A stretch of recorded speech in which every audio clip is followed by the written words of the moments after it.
Hey, everybody. Thanks for joining us again today. Man, I got a great guest for you. I'm sad to tell you that my friend and partner in the Veterans Wealth Network, Nick Roop, with Commonwealth Financial, can't be with us today.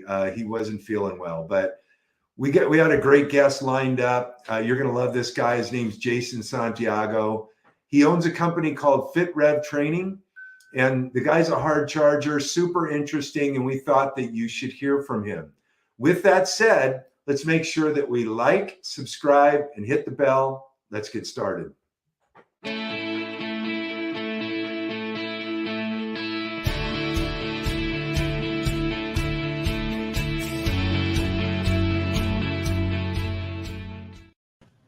All right, Jason, what's up, buddy? What's up, Barry? How you doing today? Good, good. Thanks for doing this with us, brother. Oh, it's an honor and a pleasure. Thank you for inviting me. It's so funny because I'm like talking about Nick, and now he's in the reel. It just makes me miss him more. Miss you, Nick. We miss you, Nick. I would have liked to meet him today. So yeah. Well, guys, Jason is he's got a really interesting story. I mean, he's had as many setbacks as I think anybody could handle in their life, and he always dusts himself off and keeps rocking. We've all had our challenges in the last few years with the whole lockdown and everything like that. I can tell you that before the lockdown, I was going to the gym at least 2 or 3 times a week. I have a mountain bike also, and I was able to still ride my mountain bike, but man, going to the gym when you're somebody like me who has a pre-existing heart condition, it was just out of the question. For those of you that don't know it, I had a heart attack about 4 years ago. And good news is my doctor told me lose some weight, eat the right stuff, and, continue to exercise, and you should live a long and healthy life. So I've lost 70 pounds since my heart attack. Wonderful. Man, when COVID hit, I was, I have weights around the house, right? Like, I could go grab some weights, but it's just not the same, man. It's not the same as like going to a gym, and having other people around you. And so I would go for a mountain bike ride, and I'd come home and there's be some weights there. And I go, man, I should really lift. And I went, so I wound up buying a home and, built a gym here, like a proper gym. So I'm working out again. But man, my heart goes out to guys like Jason who, Jason hasn't had, he's going to tell you, Jason, one of the things he first told us is there's no handouts in life. You got to make stuff happen for yourself if you want it.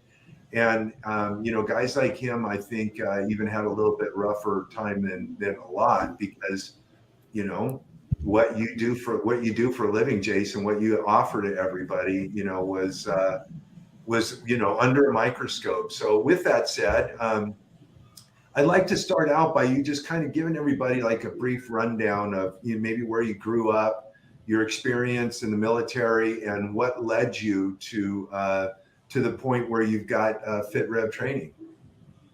All right, sounds wonderful, Barry. So a little bit about me. I'm originally from Bridgeport, Connecticut, born and raised. At the age of 19, I tell everybody my story. I thought I was going to go play college football until I called the coach up. I said, hey, you going to give me some money for football? He said, nope. I said, all right, I'm going to go join the Army. So I went and talked to my mom, and she said the same thing. She's like, I'm not giving you any college money, so figure it out. Back in the day, we were raised a little bit differently. We had to figure things out on our own. It's not like it is today. Yeah, so the day after my birthday, I told my mom, I said, all right, that's when I found out the news that I wasn't going to go play college football. I told my mom, hey, I'm going to go join the Army. And she said, you're crazy. I said, I know. So I joined the Army at 19. My first job was I was an armament repairer. I fixed tank turrets. Did my basic in Fort Sill, went to ABG, Aberdeen Proving Ground over in Maryland. They sent me over to Germany. 9/11 happened. I was still staying in the Army. I went to 4th Stryker Brigade over in Fort Lewis. 2003, went to my first deployment. Before I left for my deployment, I got this wild out deal when I was in Fort Polk getting ready to deploy that I wanted to become a Black Hawk pilot. So I put in my paperwork to become a Black Hawk pilot. And when I was in Iraq in January 2004, I got accepted. So they sent me home in March. After I got home in March, I went to Warrant Officer School in April, started flight school in June 2004. Then the rest is history. I mean, I lived in Egypt after flight school. I've been to two tours to Afghanistan as a helicopter pilot.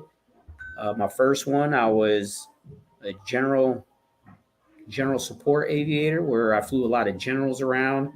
I did a lot of support for medevac. 2012, I was full-fledged medevac. I took a little break in 2009.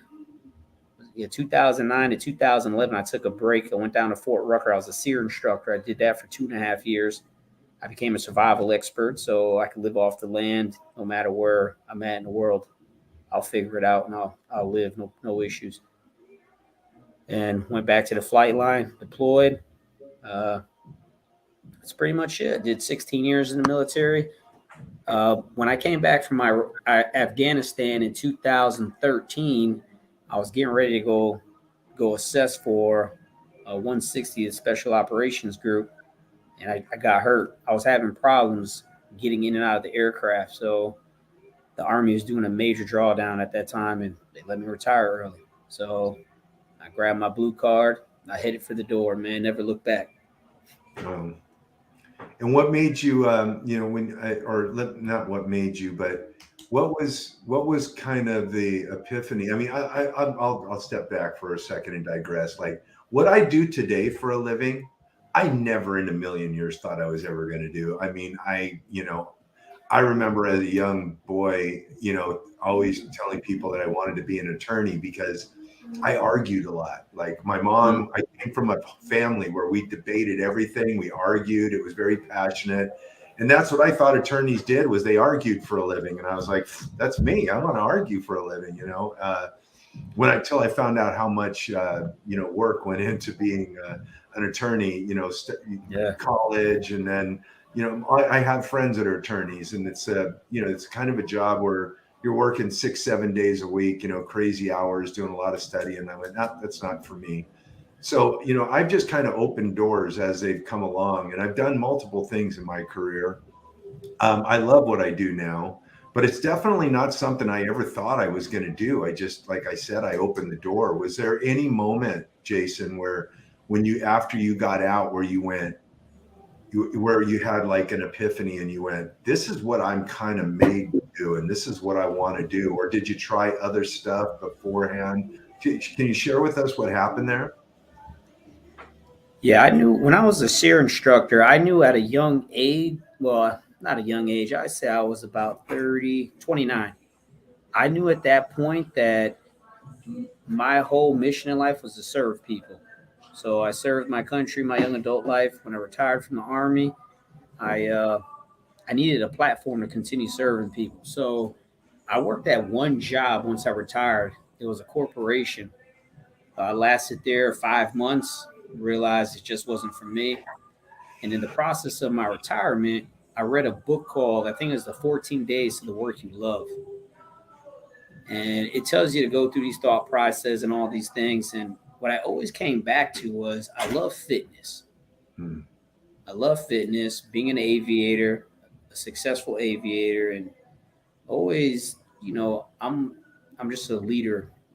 I was brought up in the Army to be a leader. So that's how pretty much I got to where I'm at right now. I worked at that place for 5 months. I politely told the lady it wasn't going to work for me because I was essentially a glorified secretary. I go from flying sexy helicopters to taking notes. It wasn't for me, man. So I told the lady, listen, I'm gonna go get my MBA. I'm gonna go back to school. So I took 2 years off and got my life back on track. Got my MBA, and in the process of going to school, I just needed a little something to keep myself busy. So I started teaching classes at a local gym, and I became very popular because people my energy is very infectious. And people never been around a person like me. It's pretty much, I call it a TAC officer or a drill sergeant. TAC officers are the drill sergeants for warrant officers. Mm. So I was just very high energy, project my voice, yelled a little bit. They loved it. Civilians loved it. And I stopped. Once I graduated, I stopped working there. There was a buddy of mine. He owned another gym. He was an Army guy. I was working out one day. He's like, hey, you want to be a trainer? I was like, sure. And I started personally training people, and I became very successful. I mean, the amount of money I was making for the business, the owner never seen anything like it. Wow. So after doing that for 18 months, I just felt it was my time to go start my own company, and that's where FitRev started.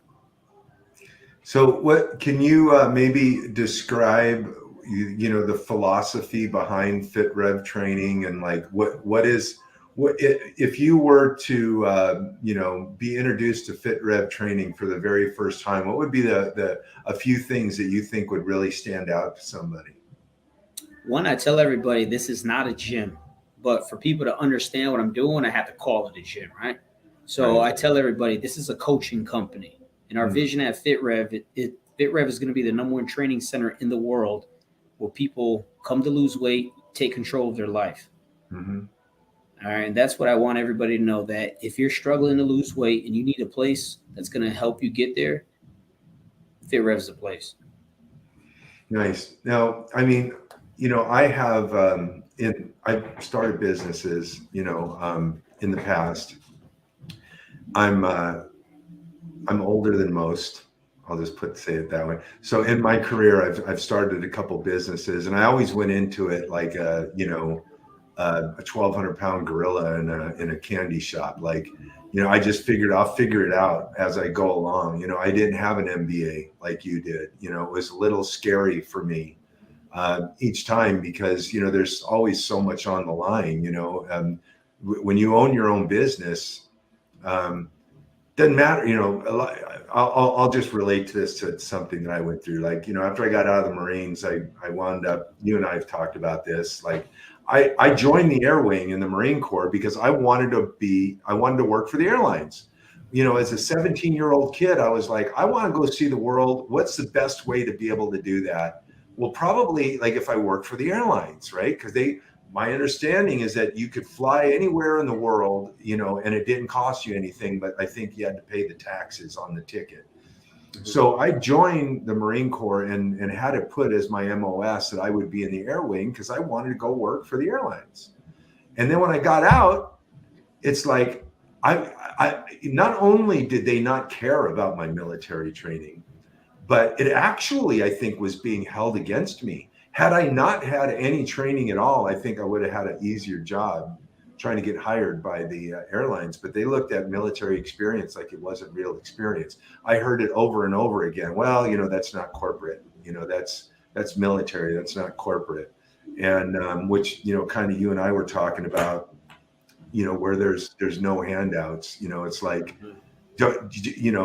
you go through life and you think that, whatever it is that you're doing is going to, get you to where your dreams lie. And sometimes, you kind of get sidetracked. For somebody like me who doesn't have an MBA, man, it was terrifying opening up my own business.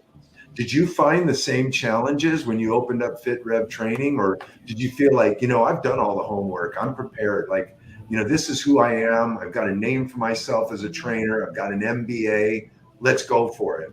Can you share any experiences that you'd like to share with everybody about your journey on that? Oh, yeah, definitely.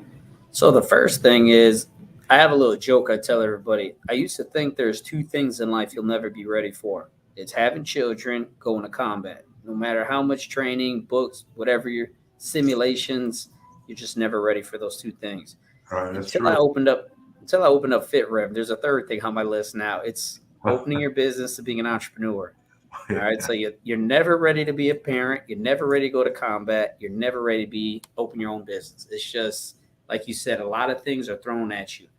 I do have my MBA. However, what I learned these last 3.5 years from opening FitRev, no school could have taught me that. Right. I mean, It's that real life experience. And we all know experience is life's greatest teacher, right? Yeah. So reading it and watching videos, that's cool. But until you're the person on the line, you have to make those decisions. It's a completely different thing. Yeah. So, and I could relate to what you said. I was a maintenance test pilot when I retired from the Army. And I thought I was going to go get this sexy aviation job, and once I realized that you need to have your A&P certification to even work on these aircraft, all right, I started doing my research. It was like another 2 to 3 year process just to get these certifications. I'm like, man, I'm not dealing with that.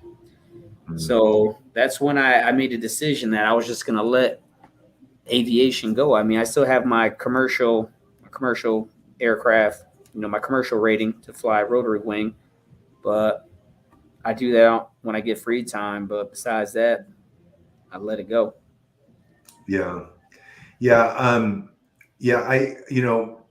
I try to, you and I mean, folks, just so you know, before we do this, we usually will talk to, whoever we're interested in to see if they're interested in our cause. And, we kind of trade stories and everything. And I really felt a connection to Jason, even though I don't have anywhere near the credentials that he has. If you don't know this, if you're in the military or if you are a veteran, you know that being a warrant officer is not an easy thing. And, I just have a tremendous amount of admiration for, I called you a hard charger at the beginning because it isn't because you're a fitness trainer. It's because of your journey, man. I just see you as somebody who's just you've never taken no for an answer and gone above and beyond. And I know that there are a lot of lessons, I don't necessarily mean being a trainer, but just in life, I can relate to you, Jason. In fact, my boss reminded me of this not long ago. So, loan officers have to get certified now. I mean, we have to have FBI background check, and we have to be federal and state certified. And in every state that we're practicing in, we have to be licensed in. You didn't used to be that way before. But man, when you take all those tests, when you study for your license and you go through all of this, it's all about law. There is just because you get your loan officer license doesn't mean you know anything about being a loan officer. You actually have to get in it, and it takes years to get to the point where you feel like you know what you're talking about. So, man, I could totally relate to what you said about having a passion for fitness, being in the military, having an MBA, and then all of a sudden going in this and going, wow, I wish somebody would have told me about this. Mm-hmm. Is there any one specific lesson that you think that you'd like to share with the guys or the gals that are getting out of the military, or maybe they're planning on getting out of the military? And, they have dreams or aspirations of starting their own business and just kind of getting out there in the real world. We've talked about that the military does military, I'm forever grateful for my experience, but, they do not have a great reputation of getting you ready for the real world. As soon as they know that you're not going to re-enlist, it's like, see ya, go figure everything out. So I had a couple of strong mentors, and I'm wondering, like, if anybody that's watching this, if you were mentoring them, what would be the one thing that you'd like to pass on that you hope that they would remember? Okay. Biggest thing, there's a few things. One, I think you got to really figure out, one of the biggest things I struggled with when I left the military was I essentially lost my identity. I mean, I just spent 16 years of my young adult life, only job I ever really had. I mean, I had a sexy job. I flew helicopters, combat hero, saved lives, all this crazy stuff. But once you retire, you lose all that. I mean, you just do. So that right there was a big pill to swallow. Okay, that was the biggest thing. So accept it, embrace it, but keep moving forward. All right. Yeah. If you need help, you need somebody to talk to, I highly recommend go talk to somebody. But just accept that not everybody cares what you did in the military. It's just the part of life. But remember, I joined the military for myself. I tell everybody I joined the military for myself and my family. Then it was to protect the country. But I knew it came with the territory. So that's something I accepted. Think about it. It's a volunteer army. 9/11 happened. I could have gotten out, but I stayed in another 14 years afterwards. I spent the majority of my military career in a combat military. So the biggest thing is once you get out, this is what I recommend everybody do. Take some time off. Spend it with your family. All right, because as much as you've been going through stuff in the military is the greatest thing that ever happened to me. I love it. Made me the man I am today. I would do it again. I would join again if I had to, without even a question in my mind. But the military will get everything they can out of you. We all know this. You know that, Barry. Yeah. I know that. So what I tell everybody is once you get out, if you can afford to, all right, take some time off, go to school, get your GI Bill money. That's free money. Get it. Go get an education. Figure out a trade. What I would recommend anybody to figure out what you really want to do. And when I say think about it, spend some time alone by yourself, away from home. If you got to take a vacation, a trip, and really think about what you want to do with your life. And then start reverse engineering, right? What do you really want to look like? I didn't know all this stuff. I had mentors myself, civilian business owners that taught me this stuff. Before you do anything, you gotta figure out what you want your life to look like. Why are you opening this business? And then from there, reverse engineer. Now, if you want to, and this is for the officers, senior enlisted guys, if you think you're going to leave the military and end up being a vice president somewhere, does it happen? Yes. Is it the norm? Hell no. Okay. I mean, for you to be a vice president, we're talking about a general and above in the corporate world. Right. I mean, they don't even, some people, I'm not going to say this is, there's always an exception to every rule, but as you stated, you show up to corporate America, you got to start all over again. They don't care that you led 3,000 soldiers in a battalion or a brigade. Yeah. So I think that's just have a real expectation. Know that the cool stuff we did, it's like what I tell everybody.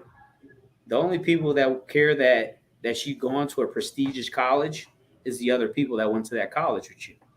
Right. It's the same thing with the military. The only people that really care about your military experience are the people that were in the military with you. That's everywhere else, you got to start all over again. Yeah.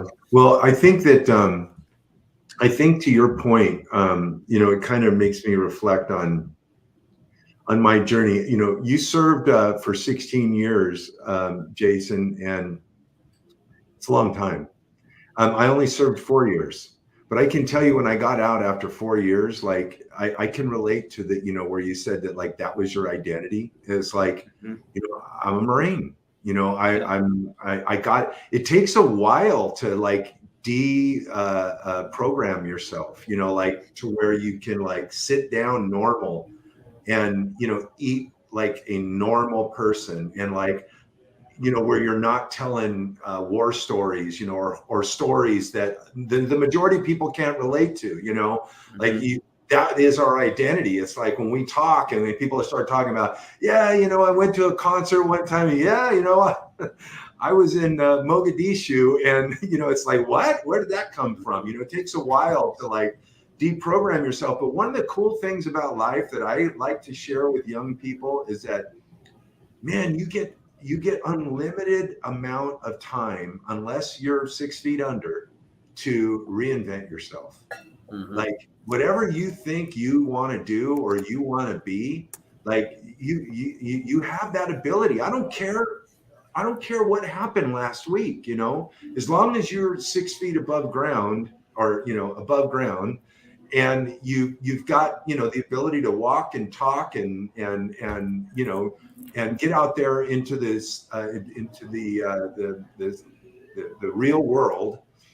You can reinvent yourself. Some people aren't that lucky, man. I mean, I know that probably even more than I do, because I did serve during peacetime, but You know, there are guys out there, man, that they're not entirely, you know, they'll never be themselves again. Yeah. You know, even those guys, man, you see, you know, I know, you know, veterans that, you know, have lost limbs and that, you know, have that suffer from PTSD, and they still wind up overcoming it and reinventing themselves, you know.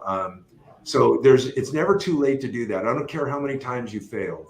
It's never, you know, you could have tried 3 different things and not been successful at it, but you have an opportunity to start it again and to reinvent yourself. So, man, you've done a tremendous job of reinventing yourself. And you know, your FitRev training is based out of Henderson, Tennessee. Yeah. Hendersonville. Yep. Hendersonville, Tennessee. Gotcha. Do you have any? You know, I think that at one time you were thinking about you know, expanding out. Yeah. Yeah. Yep. And, I do have an expansion. I do have expansion in the mind, but you know, growing a business, as you know, since you've grown several businesses, it takes 3 to 5 years to really get into the black and start really, you know, thinking about expansion, those type of things. Yeah. So if you don't mind, I want to allude on something you said about, you know, reinventing yourself. Yeah. I think one of the biggest things we as veterans, because I struggle with PTSD myself. I mean, a medevac pilot, been in combat 3 times. I mean, I spent 2 years of my total life in combat, and I've seen a lot of trauma. So I have my own demons and my own issues. Sure. But at one point, I just had to make that decision. And I want every veteran out there to know that's feeling hopeless and has that feeling of, you know, they can't get out of it. Reach out to somebody. There are a lot of people that care about us and want us to be successful in the world. That's right. We just have to reach out for that help because no one knows these things. That's right. Okay. And the biggest thing is just find things you love to do. Like keep your mind where it needs to be at. Find the things you love to do and just go from there. I mean, it's not an easy road or it's not an easy road, but it can be traveled. That road can be traveled. And what I tell everybody with my demons and a lot of other veterans, we compartmentalize things, right? Mm-hmm. So there's a lot of things I won't talk about because it's just an overwhelming feeling, and I just don't want to go down that road. So we become functioning veterans. We just deal with the stuff most of the time, and that's my therapy most of the time. I'm helping other people. Yeah. So in turn, it helps me. Yeah. So it's like you said, reinvent yourself, find the things that you're passionate about. If that's something I do with everybody before I hire them at FitRev. If you can't tell me what you're passionate about, like, and don't give me your kids, don't give me your wife and your family. I need to know, for example, what is Barry passionate about? What gets Barry up in the morning every single day, and he could do it for the rest of his life? Yeah. People can't answer that question. I don't want them on my team. Sure. Well, yeah, and you know, touching on what you just said, Nick and I interviewed a mental health counselor who, you know, specializes in helping veterans with PTSD, and I don't suffer from PTSD because I served during peacetime, but I have a lot of friends that have and that do, and you know, I can't even imagine. Like I could tell you that I understand, but that's just me giving lip service, man. It's like I can tell you this though, is that I'm a recovering alcoholic and drug addict. Most people know this who know me. I post it every year on my sobriety birth date, just so I can share with people that are struggling with the disease themselves, and to let them know that there is a way out of it, you know. And I can tell you that I almost died, you know, from it. And you know, what I found to be what saved my life was, you know, I wound up finding Alcoholics Anonymous, and just being around other people that where we shared the same kind of story. Because if I go to dinner at somebody's house, they're not going to understand my story about how drugs and alcohol almost killed me. But when I get together with somebody else that has been through something like that, we can talk for days about it, And my friends that suffer from PTSD, there is a lot of people that care, and there's a lot of people to help you, and there's a lot of people that have been through what you are going through right now. I know it doesn't feel like it. I know you feel isolated, and that people don't understand. But Jason's a living, breathing example of that. You can't tell me that one person can do it and that nobody else can. I know that as far as our biology is made up, that we're all made up a little bit different, but I do believe there's strength in numbers. And I think that if you are struggling, whatever you're going through, man, you're going to see this on our stupid little Facebook page and maybe on YouTube. Just say something on there, just mention that, you're having a problem or that you're having troubles. We'll try and put you in touch with somebody that might be able to help you out. Or if anything, we'll try and wrap our arms around you and see, and we'll try to listen to you, Jason, what can we do as a community of veterans and active duty and people that are watching this that maybe they're not active duty or veteran, maybe they just have somebody in their life or they just really care about veterans? What can we do to support Fit Rev training? Biggest thing, go to Facebook, Instagram, TikTok, follow me. If you're veterans in Hendersonville, Tennessee, come work out at a veteran-owned business, support me. That's the biggest thing. I mean, I'm really here to change people's lives, man. Yeah, I mean, it's just so hard to even talk about because there is, sometimes there is no silver lining. Sometimes, you can't get to somebody before it's too late, Yeah. And we can't save anybody, but we can certainly try to be an example for them. And, man, I just see that in you, Jason. And, Jason didn't say this, but I'm going to say it. Jason's got a new business. He's been around for a few years now, but, he just came out of COVID. And, if we have anybody that, that are veterans out there that are, have professional services that, they can help Jason out to, make his dream come true and to, tighten up the ship and, help him expand. He's not necessarily looking for investors, but he is looking for other people, other like-minded people to be able to connect with. And that's one of the reasons why we connected. Like, if you haven't figured out anything about the Veterans Wealth Network right now, it's that, man, we're just trying to build a community of people that care about each other. So we're going to we've got Jason's info down there at the bottom. Like he said, follow him. Like his page, follow him on Instagram, on YouTube. If you know somebody that you think might get something out of this interview, man, it's just so easy to share it with them. It doesn't cost you anything. Just share it with them. That's one more person that's going to know about Jason and will know about Veterans Wealth Network. So I just appreciate you so much, brother. Is there anything else you'd like to share with everybody before we pop out? Yeah, I just wanted to end and finish my note. Biggest thing is what I was trying to say is when you need help, get help. We all need help, man.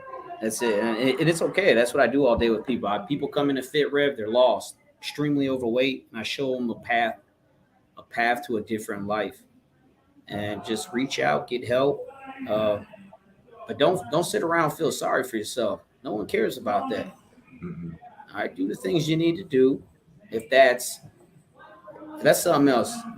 If that means as a veteran, you have to learn how to tie a tie. You have to wear a suit that fits you properly. If you need grooming etiquette, like, comb your hair, keep your breath smelling fresh. These are the things corporate America cares about. Mm-hmm. Okay? Take some courses, watch YouTube videos. You should know how to tie a tie. Your shoes should be polished when you go to an interview, So there's a lot of resources out there to put you on that path to success. So if you're going to decide to do something, play the part, be committed to it, and be a hard worker, and you'll see yourself just flourish. Man, I I don't care what your issue is right now. Like if you don't let anybody know, I mean, if you're just if you've surrounded yourself with your problems and you don't have anybody that can break through those problems to try and help you, you got a real problem. Like we all do have connections, man. I'm not wealthy or anything like that, but because of my experience, I've got a ton of different resources. You know, I'm connected with working wardrobes out here in Orange County, which what they do is they teach veterans how to go into an interview. They give them a suit. They train them. I mean, just doing an interview is scary when you get out. It's like, what? An interview? I've never interviewed before. What the hell is that? You know, just tell me what to do and I'll do it. You know, and it's that kind of, you know, I'll figure it out attitude we kind of all have. But man, we all need help sometimes. So if you're one of those people that need some help, I may not be able to help you personally, but maybe I can put you in touch with somebody that can. And I would say that Jason feels the same way. Yep, definitely. I'll never turn anybody away. So I'm here to help. Like you said, I know a lot of people.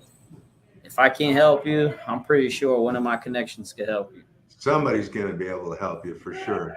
Well, brother, go ahead. What I will say is when somebody puts their name on the line for you, make sure you come through. Yeah. Don't make that individual look crazy. That's right. Okay. Because you only get so many chances to burn a bridge. Yeah. All right. So that's another thing I want veterans to know, because I've met several veterans that have come into FitRev and the way they've conducted themselves. I've met some outstanding ones. It's a different spectrum with every group, right? Sure. Yeah. I met some outstanding ones, and I've met some that I would stop the interview in the middle of the interview, and then I would just start mentoring and be like, hey, man, you're representing every veteran in this country, all right? So you really need to tighten it up right now, because one thing I will not tolerate is people putting veteran on their name or putting it in their title and not living up to that title, because there are people that died over that. So we will respect it by all costs. Oh man, that's so funny, brother, because like if I speed and my wife was with me, she'll look over at me and she'll say, you know, you got that Marine Corps emblem on the back of this car. You better start acting straight. Yeah. You know, like my wife's not in the military, but it's so true, man. You know, I mean, we nobody owes us anything, you know, but if you want people to treat you right, you need to act right. You know, you need to be that leader that you can be, you know, and it's real easy to fly off the handle and to feel like the world owes you something. I think that's some Jason I really connected on, you know, but we just appreciate all of you, man. But Jason, this is not going to be our only interview, I can tell you, because I just think that you're just an incredible human being. I'm excited to let Rev training grow, and I want to do whatever I can to try and help you, bro. So if the rest of you feel like that, make sure you reach out to him. But thank you, Jason. We appreciate you, man. Thank you, Barry. All right, guys. Well, with that said, once again, please don't forget to like, subscribe, hit that bell. See Jason's information down there. You know, we're going to also try and connect you with him on Instagram and Facebook, YouTube. Just do whatever you can to support this fine gentleman, all right? Everybody have a wonderful week and a wonderful year, and we'll be checking in with Jason.